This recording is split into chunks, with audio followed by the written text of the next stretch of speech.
I've been learning how to use Drogon's ORM, and I noticed something kind of weird. Drogon lets you do the same database queries 4 different ways.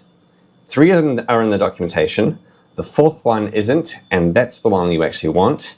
So let's go through all 4, why they exist, and which one you should be using in your code. I'm going to stick to just one database operation, which is finding a single record. In this code, we are looking up a user record by username using find_one. And this is very straightforward. So find_one will look up the username. If it finds the record, it will return it.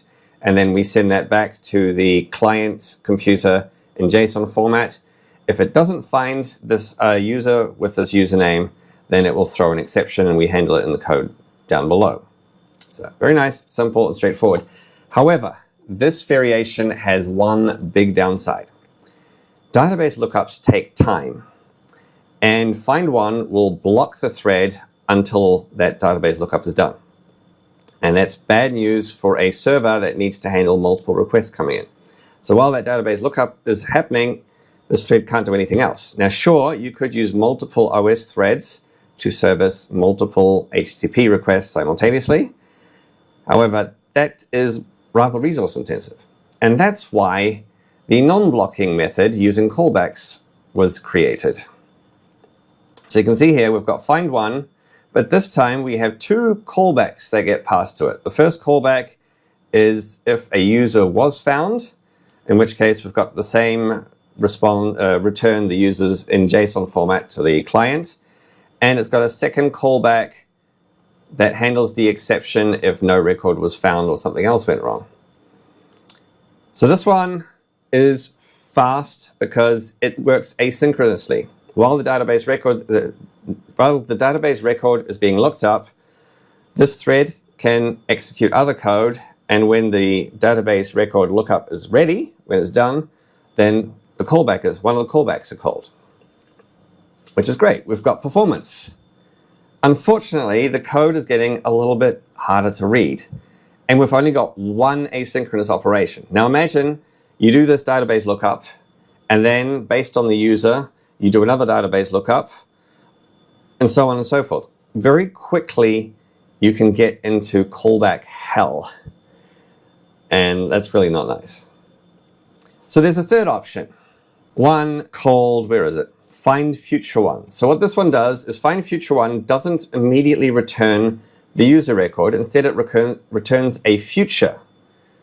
I guess you can think of it like a promise. I will give you the user, this future says, I will give you the user record once it's ready. And then your code can execute something else in the meantime. And then when you call future.get, then you get the user. Now, unfortunately, future.get has to stop execution in this thread until that user record is ready.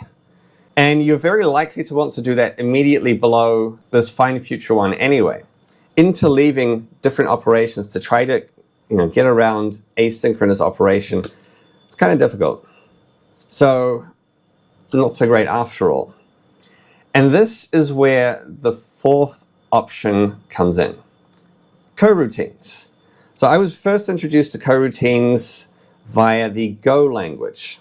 And with coroutines, you can write code that looks exactly like the blocking example. So very straight, do this, now do this, now do this, with one small difference, and that is this co-await here. And what this does is this tells the compiler that when you reach here, instead of waiting until this find_one database lookup is done, what you can do is execute code in a different coroutine and then come back right here when it's done. This gives us the same performance as the callback version, minus the code ugliness. The code is as readable as the original blocking version. And this is the one that you should be using in new code. So if this is the one you should be using, why have the other 3 then? I think that's for the same reason that I didn't use coroutines when I was writing Z2FTP server. Coroutines weren't available yet. I remember vividly, when I started writing the code for Z2FTP server, coroutines was being added to the C++ specification, but it wasn't ready. and it wouldn't be ready for a few years. And that was so frustrating because I knew the value of the coroutines. And it's the same thing with Drogon. They started, I think, in 2019, before coroutines existed. Coroutines were added in the C++ 2020 specification. And it took a few years for the compiler support to get there.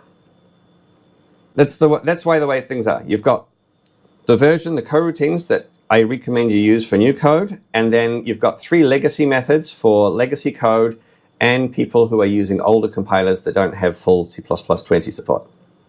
Now, if you'll excuse me, I have a Drogon ORM-based login example to finish. I'll tell you about that one later.